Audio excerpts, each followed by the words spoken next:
Welcome to No Borders with Brian and Carrie. In today's episode, what we are going to be discussing is how we pick our slow travel destinations. Now, this is a question that we get quite often from our viewers and listeners, because there is a lot of kind of planning, research, thought process that goes into picking the places we go to. Right, and the biggest criteria for us is our budget. We figure out what our budget is and what countries we can go to based off that budget. Well, and our budget very much decides for us where we're going to be traveling. Unfortunately, we don't have an unlimited. We are very budgeted. And so we definitely look at places, what the place has to offer, what there is to go see and do there. Just really go into a lot of research of the location. Right. Now, I think in the beginning, we went to locations where we just knew it was less expensive. And then we found things to do when we got there.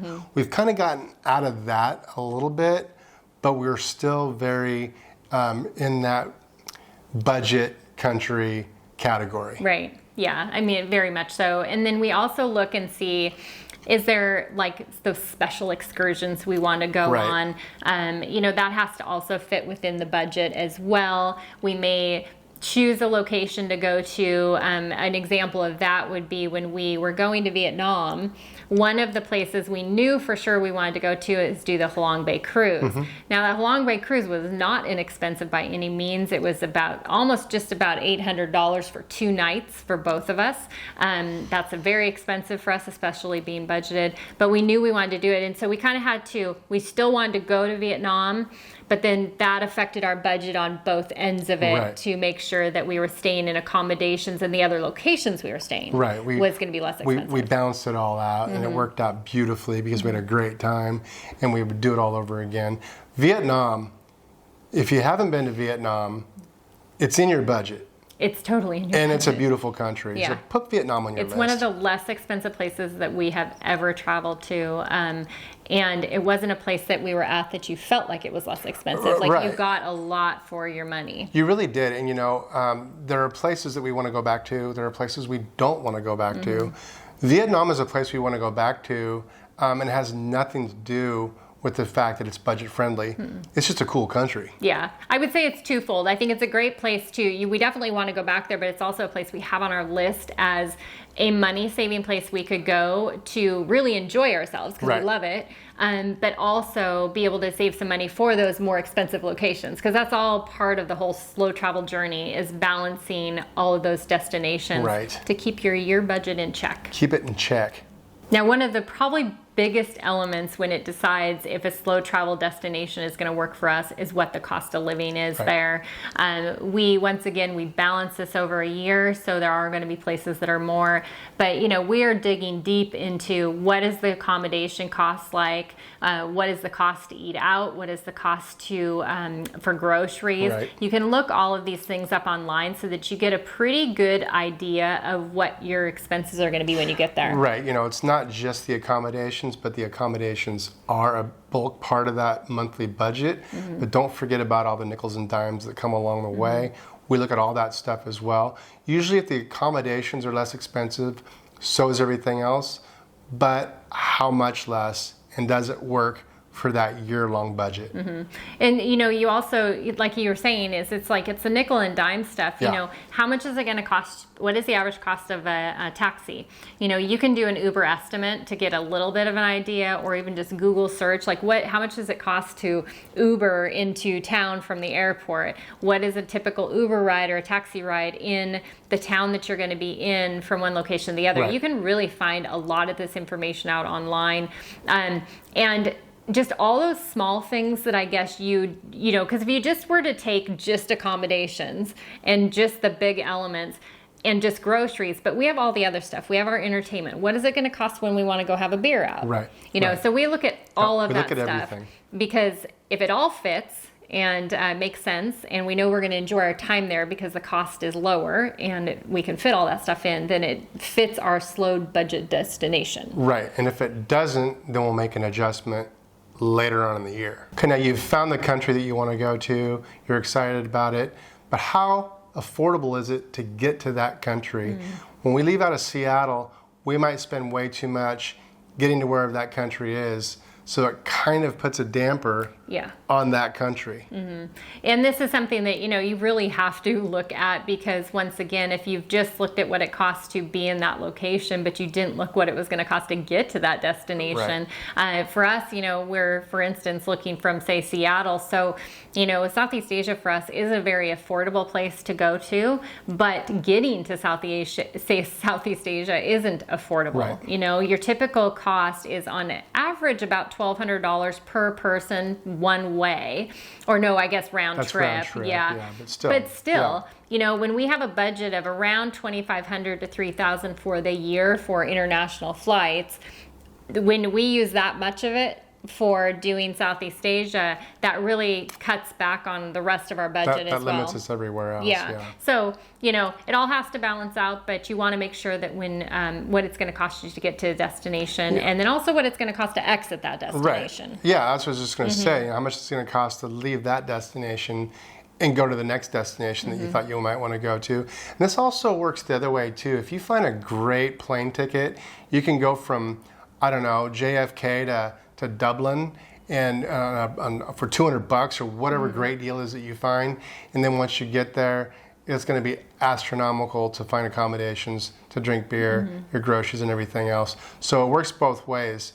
Don't just go to a destination because the airfare is cheap. Yeah, and it's such a good example, because it's, I think that is why we get this question so often of how we plan our travels and how we pick good places we're going. It's not a quick, easy process. There is a lot of time and energy that goes into making sure all these different elements really align up with each other. Next, we start to research what is there to do in this location that we are looking at as a possible destination. We've gotten to places before that there's not a whole lot to do. We didn't do our due diligence ahead of time to see what was available, and I guess matching up to the things that we enjoy doing in a slow travel destination. Right. The one I can think of, and we had a great time. It's a beautiful city, Saranda, Albania. We got there. We had a great, we got that on bookings.com, I think, a great apartment. There was a day trip we went on that wasn't too far away, but that was it. We didn't really want to go to the blue lagoon, the Blue Eye or whatever it was. It was a ways away. The bus service in Albania wasn't that great. We didn't rent a car.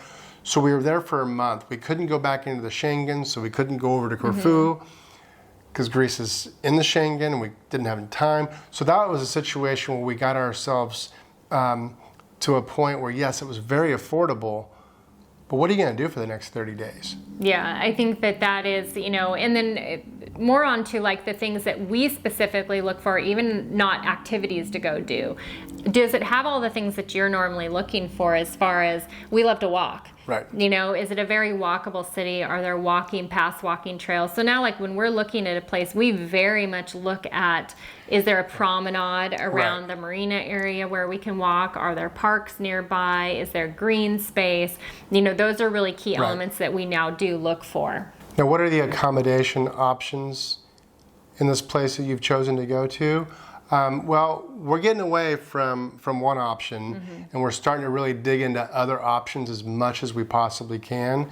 So research those other options and see how much they cost, because sometimes they can be a lot. Yeah, and in the availability, because we have kind of found, like we said, we're getting away from, we'll just say at Airbnb, and then going to some of these other options of, say, the other platforms to book on. A lot of time there's not a whole lot available, or the cost is really high. We're leaning more towards doing the apart hotels, which the cost can be quite a lot more. And then you get into some of these smaller towns, because we're looking at kind of on our next venture going to Mexico, some of these smaller towns we're looking at, and they're not really small towns, but some of the, we'll say not main city, there isn't the availability of those apart hotels at all. So we kind of have to look at those places and evaluate, is it going to fit our needs? Is the accommodations what we're looking for? It's kind of it's a balancing act of figuring out what we want and what availability is and what the price is going to be, and making it all kind of fit and work. Right, and one of the things that we're looking at first is house sitting. Is there a house sit available in that destination for that time. Now, those are few and far between. We understand that. But gosh, we might get lucky, and we only need to get lucky once to make this work. So that's one thing we check immediately. Yeah, and one way to do that is what I do is when we know that we're going to be going to an area, once again, we're quite flexible with our decision of like, we know where we kind of want to go, but our availability to kind of move where we need to be, we can vary and change that a little bit. But what I do is I go on to the platform that we use for house sitting. Once again, we'll put that link down below if you're interested in it. We're very happy with them. But you can do a search option where then it notifies you whenever a sit comes up in that area you're looking. So you can put specifically the town, you can put specifically the dates that you're looking for, and then I'll just get a notification come up on my phone. Well, if it fits what we want, then we can apply for that sit, and then, you know, fingers crossed, hopefully get it. And boy, that really saves us on accommodation costs. And we do that while we're at home, and we've gotten real lucky a couple times. We've had some great stays. We got one in the middle of the night last night, and Carrie got up immediately, and she was checking her phone. It was like 3 a.m. I don't think that one ever worked out. No. But it is kind of fun when they pop up. The options come up, When the options come up, because they might work. Well, I mean, and you're talking about a savings of, I mean, a potential of a couple $1,000s for a month by doing that. Not only that, but also being in a much nicer place often than what you would have got otherwise. So yeah, I think the accommodations is an area you're going to be digging quite deep. Make sure that you're going to be getting what you want that's going to be comfortable for a long stay. Next, you want to look into the transportation options for the area. You know, you want to make sure that what is going to be available to help you get around. We love to walk, but you know, it doesn't matter how much we love to walk. When we're in a big city like we are now, you want to make sure that you're going to be able to get around pretty easily. Yeah. Now Budapest is amazing. We got all the transportation we need, but we haven't used any of it because it's so walkable. We've walked just about. Well, not just about. We've walked everywhere. We haven't used transportation we haven't used transportation once. We love it. We like those cities where we can do that. Now, there are other cities we haven't been able to do that for a couple reasons. But the sidewalks, there's no cobblestone here that I can think of. It's all standard. It's smooth. It's easy for us old guys to walk around without being worried about rolling an ankle or anything like that. Yeah, I think that if we hadn't done the research ahead of time in some of these locations where we have had to utilize the transportation, you know, you would arrive there, and that is going to make for an incredibly long month stay. We have been in places that have been like that. Not necessarily, they were just places we wanted to go, but they weren't terribly walkable. The taxi situation, there were taxis, but there wasn't an app to get them on, so you really had to like go to the street and try and flag them down, which to me is a hassle because it's not regular. They're not all over the place. Anyways, it just becomes a hassle to do. So I think that by going in with your eyes wide open to what the options are going to be when you get there, you know, one of the things I always do is find out before we arrive to a place is what kind of apps you can use. Yeah, the Uber, the Bolt. What else is the Grab? You know, look those up because they're pretty much everywhere now. One of the three is pretty much everywhere now.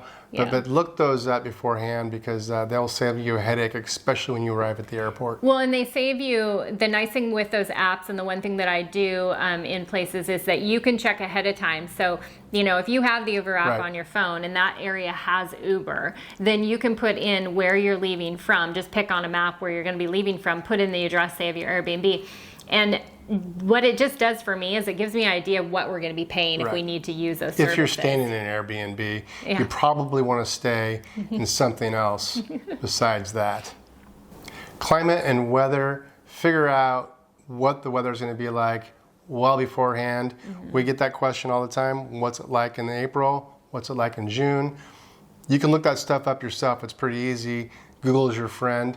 Make sure you use it. Make sure you figure out what kind of climate you're going to, and don't get caught without the proper clothing. Right. Yeah, this is an area where we spend quite a bit of time. I'm always checking what is the average temperature going to be after we've decided on a place, because that for us could be a eliminating factor. Everything else could check a box, and we could look it up and be like, yeah, no, it's like rainy season, or it's really cold, or whatever, or maybe just way too hot. Well, it could be that insanely could be too hot. Yeah. Well, a good example of that is Argentina is on our list, January 2025. So stay tuned for that. And we just assume it's going to be summer down there. It's going to be hot. It's going to be beautiful. Well, we've checked, and it's not going to be, the further south you go, the colder it's going to get. So we're going to have to figure out other clothing besides just our warm weather clothes. Right. And I mean, that's not eliminating, because Argentina will be nice. It's when we do the cruise and go all the way around the Horn, and then it's, that area is going to be cold. Further south you go, the colder it's going to get. Yeah. So it's definitely something that you want to research and know ahead of time, because like you were saying, you have to have the appropriate clothing. I mean, you can always buy things on the road, right?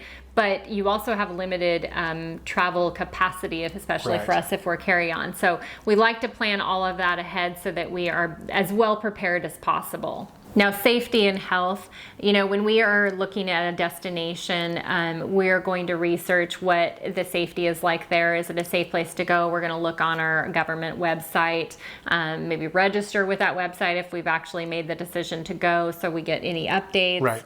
Right. It's just something to be, just ultra cautious about. Maybe it's probably not a big deal. We have learned that the places that are deemed dangerous really aren't dangerous at all. Right. I think places like Turkey might be a good example of that. Turkey's a beautiful country. It's very safe. Fell in love with Turkey. Very safe. So some of that we do take with a grain of salt, but we're still aware of it. We still do register on our home country's website. We will probably do that for Mexico. Yeah. Now, I think a lot of what you read about Mexico, sure, there are some dangerous parts of Mexico. There's no doubt about it. But from everything and all the research we've done, we're going to be fine. Yeah, and when we talk about registering on the website, that's kind of country specific, but I know majority of countries do have that available. Yes. It's not just letting you know of looking up just the safety.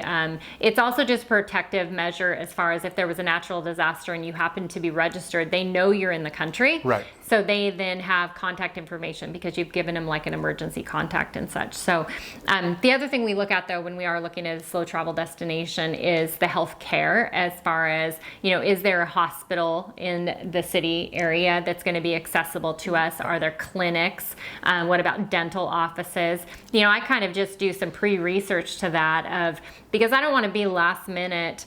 We've arrived at a destination, then find out that the hospital is rated horribly, or there are no clinics. You just want to be in the know. You just want to be in the know, and this is something that we didn't do right out of the gate.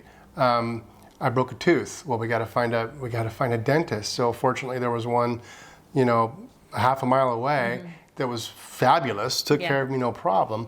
But we should probably known that beforehand. Yeah, and I think those are those learning curve things. Those are learning curve things. So you're going to learn it, you're going to know it because you're watching this video. But I would say that you want to know where there's a clinic, maybe a hospital, a dental office. Just kind of know where they're at in relation to your accommodations. Okay, what about day trips? Wherever you're at, are there day trips? What's the proximity of those day trips? How much are they going to cost you? Is there bus service? Is there train service? Research that stuff beforehand because there might be some really cool things, especially if you're in like Central Europe. There are some amazing places that might only be an hour and a half train right away that you weren't aware of. Well, and that's like, with that, you may go, oh, this place looks amazing, and you're going to plan on going there, but there's another step you need to take. So for us, because we're budgeted, you want to also look, what's it going to cost you to get there? And especially if you're just going for a day trip, some of these can be to where you really look at it, you had high hopes of going, and you get there and it's going to be maybe $80 round trip to take the train to that destination and back, and you may only be able to be there for about 5 hours. So that kind of like a plan that you had, all these big plans before you arrived, and then you're like, oh my gosh, we can't even afford to do all of these things. There was a brewery that we wanted to go to when we were in Munich. Remember this? Yeah. The oldest brewery in the world that we wanted to go to, and we were going to go. We were going to go. We were all gung-ho about it. And it started raining, so we weren't sure about that end of it. We were going to do it anyway. We got to the train station, we figured out it's going to be about $50-$60 each. Was that right? I honestly Can't don't remember the exact price of it, but it was going to cost way more than we thought it was going to cost. Yeah. So we ended up not going, unfortunately. Now, there's also an example of we wanted to go to Salzburg, and we were staying in Brno. So Brno, Czech Republic was really inexpensive to stay in, and we were able to take that inexpensive hour and 20-minute, I think it was a bus ride we took, to Salzburg, and had a fantastic day. And it was very inexpensive. Yes. You know, I can't really remember what it was, but it might have been like $35 round trip, or maybe even less than that. But very affordable, and so happy we did it. So just make sure that you're researching. Don't just go, oh, there's all these cool day trips we want to do from there. You have to research deeper into those day trips, see the availability to go, and it might be one of those that maybe it takes a little bit too long, or that is so expensive that you might want to do in hotel. Well, that adds to your budget. So just get all that kind of figured out beforehand. Another area we have to look into when we are looking at a slow travel destination is the visa requirements and what we're able to, like what's allowed for us in our U.S. passport. It's going to vary by the passport you have. You're going to want to do this research, because you may be, I'm going to fly to this area, I'm going to stay for 3 months. Well, your passport may only allow you a month, you know, so you also want to make sure you've done that research ahead as well, because that could really escalate your costs up if it's like, no, you only get a month, now you have to exit out. Well, that costs you to exit. Yeah, and it's different depending on what passport. Like, you know, Albania, you know, Americans have a year. Canadians and I think Brits only get 3 months. So there's differences there. So make sure you check and see how long you get to stay. Internet and Wi-Fi, how good is it? How strong is it? We've really only had problems with the internet in one country, besides the United States. Yeah, the United States has been some of the worst. And that was Greece, for obvious reasons, I guess, the islands and whatnot. But you do want to make sure that what you're getting is what you need. If you work online, if you're some kind of a nomad that needs that internet to be good and reliable, look into that. Look into the accommodation, not just the city, but the accommodation you got, and figure out if they have good Wi-Fi or not. Yeah, and I would say that I would do that, but also do, because for us, like the accommodation could say what they have, but when we were out and about, even in Greece, and I was using my service that I had provided on my phone with my eSIM, same thing, we were kind of in and out of service and stuff. So, but in the Airbnbs, it was really quite bad, specifically the one. So yeah, I think that is something that we have very much learned, is that you want to do that research ahead of time. I don't even care if you work online. If you want to be able to watch Netflix, or you want to just be able to do anything, our world is run that way, as being online. So when you face that dial-up speed that anybody our age knows what that is, you know, and just waiting, it is incredibly frustrating. And so that's something I think we spend more time looking into. You don't get the noise like you used to get. No, I can't even make the noise. And do it? Yeah, Right. You know what I'm talking it's about. an annoying noise. Yeah, kids don't know what that noise is, but we do, right? It's annoying. Internet is important. Unfortunately, you have to have it. Make sure you look into it. Now, it's also nice to know if on arrival you're going to be able to communicate. So just do a little bit of research for the city that you're going to, or country you're going to be going into. A lot more of it is specific to city, because in your bigger cities, the areas that are a little bit more touristy, is English spoken? Is the language that you're coming in with going to be spoken? And how easy is it going to be? Because that just covers everything that you're going to be dealing with, as far as going to a restaurant, being in the grocery store, transportation, any of that. I think transportation is one of the biggest ones. When you get to the airport, you need to catch that cab if you don't have one of those apps, and you need to take a cab. You're going to need to give them your address. Have it on your phone, or have it written down someplace, and just hand it to them.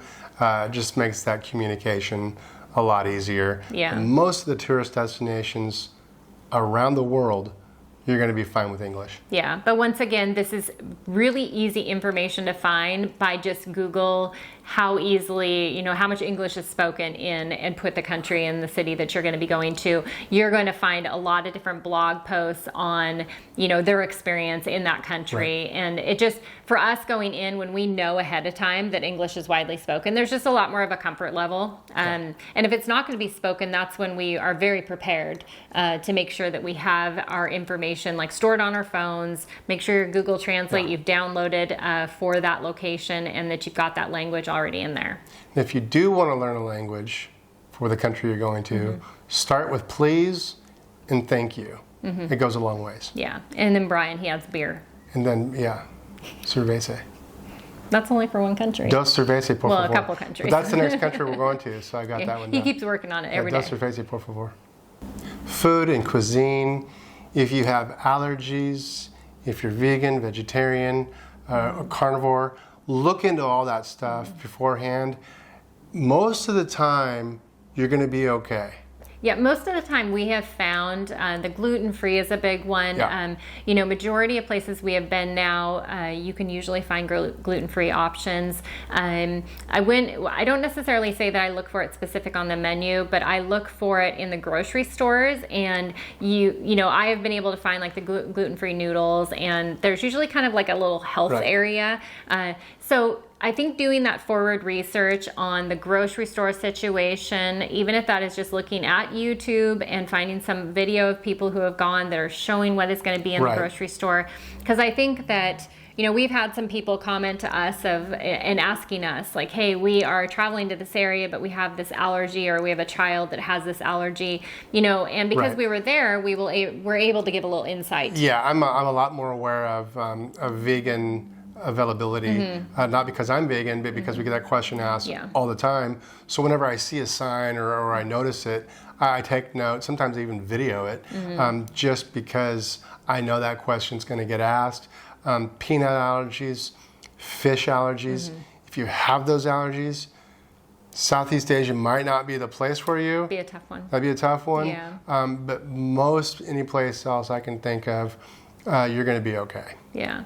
Now the other area to look into is what kind of community is available and social life. So if you want to be involved in a community when you get there, especially if you're a solo traveler, but even like us, when you're slow traveling, we just have each other. And so you may want to meet up with somebody and like another couple or a group. So look and see what's available in the area that you're going to. Now, I'm a lot of fun. I'm a good good time. But as much fun as I think I might be, Carrie still gets bored with me.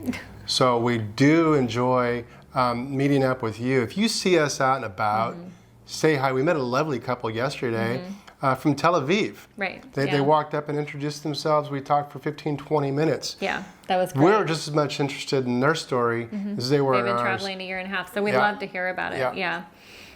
But so there's also areas that you can look into, before you're going to be, or say you're just researching a country or at this point city, you've narrowed it down. Look on Facebook and see, are there any Facebook groups that you can get involved in? That's going to tell you a lot. You can also look, and I know a lot of time people have this idea they're going to go to a city and they want to get involved with the locals. Okay, I get that, but that's very hard, especially when you're only in a location for a month. Maybe instead research and see what kind of expat things are available in that community, because like we just passed an expat bar yesterday, and I had actually seen it online because we were going to watch a football game, and soccer. Football here, but that one came up. And it was a place that that everybody rated really well. It was a great place to go and meet local people that are also in this area traveling or that live here. So there's ways to get yourself kind of into that community, but you're going to want to look ahead of time and see if it meets your needs. Yeah, we went to that bar and watched Hungary play Sweden. We went to a different bar. We went to a different bar, not the expat bar, the local bar. And we pretended like we were soccer fans, football fans. I am a Hungary fan. Oh well, of Hungary, yes. And so when they get scored, I'm like, and they score, we're like, yeah! We were so excited. We thought we'd make friends, and we didn't make any. No, we always cheer for the team that the country we're in, though. So. Now, there are opportunities to volunteer in these communities, whatever your interests are. There's churches you can go to. I'm sure you can get involved in the church community fairly easily. Animal shelters, there's all kinds of options if you insist on getting involved within the community. Right. And so, I mean, that's one of those things. If you have something specific that you are interested as far as some kind of interest level or a specific church or something, right, do that research ahead of time so that you are making sure it's going to fit what you're looking for. And then also specifically, say there's a certain kind of church that you go to, you would then be able to find accommodations semi nearby right, so that you can easily access that area. Now, if you are somebody who enjoys the outdoors or adventure, make sure you are also looking in to see what kind of things are available. We have arrived in some areas. Now, the adventure area for us, the outdoors is important to us, but the adventure area not so much. I don't know. I went snorkeling one time with sharks in Thailand. Not even good. Yeah, they were sharks. But make sure that you have researched any of those things that maybe that you really enjoy doing, that it's going to be available in that town. So for us, like we mentioned, we like the green space. We're going to make sure there's parks, there's going to be walking trails, right, but if you want to be near where there's hiking or anything specific like that, you have to do that research ahead of time, or you might be disappointed. You might be disappointed. You can find those. I know of some fellow YouTubers. I don't think they're in the game anymore, but we made good friends with them. She went hiking all the time with a local hiking group that she found on Facebook. Yeah, well, and they've been traveling a really long time, so they got it figured out, like how to get in with those groups and like to get to know people. Personal interests and hobbies. Now, this is a category which it's kind of interesting because the hobbies around the world will probably be similar to the ones that you're interested in. Antiquing.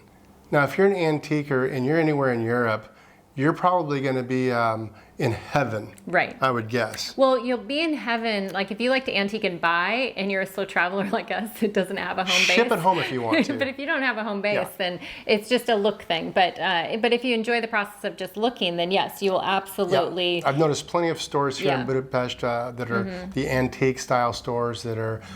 It's not my thing, but I know it's a thing. I know that's a big thing. So if that's something you're into, but there's plenty of others. There's painting, history. You can get involved in any way you'd like in most of these big cities. Right, and then but if you have certain special interests that you're interested in, activities that you're interested in, such as maybe you do yoga, or you're going to want a gym that you're going to be able to go to, right, or those kinds of things. Definitely make sure that you're researching ahead. We usually have found that there's gyms available. There's gyms, a lot of gyms available, I would say yoga might be one that's a little bit less likely, not less likely to find. That's not the right way to put it, but you're going to have to dig a little bit deeper to find the locations for that. We see a lot of the people, like there'll be groups that get together in the park. Once again, that's a group you're going to have to find. Right. But the more research you do ahead of time for all of these areas that we have mentioned, the more prepared you're going to be on arrival and not be disappointed and have it be maybe a very long month because it's really not fitting your style or needs. Right. The gym one is a good one. We get that question every once in a while. Are there gym memberships nearby? Yes, you can find them anywhere. Yeah. All right. Well, we hope that this helped you. It's not easy picking that slow travel destination. We don't just typically just wing it and say that place looks great, let's go. There are times we've done that, and a lot of time we can be disappointed because we didn't do that forward research in areas we should have. So this list that we've kind of compiled, these are areas that we now just kind of look into so that when we arrive, we're happy and we feel like it's a great month. And when you want to play it safe like we do and enjoy your time. Now, if you like to roll the dice, if you like to live on the edge, just get there and check it out and see what you find. But for us, we like to play it safe. Right. And I think that there's a big difference between traveling fast, because if you're just going to be hopping into a place for 3, 4, 5 days, big deal. It doesn't need all of these things. It just needs to fulfill having some attractions to go see. But when you are there a month, you're living life in this location. So it makes a much more enjoyable life if you can have everything all those creature comforts maybe that you are used to having. All right. Well, we hope you enjoyed this. And if you would like to find us on other social networks, you can find us on YouTube, on Instagram, and on Facebook at Brian and Carrie. And then you can find us on our website where there's some free resources for you. And that is at brianandcarrietravels.com. All right. Cheers. Cheers.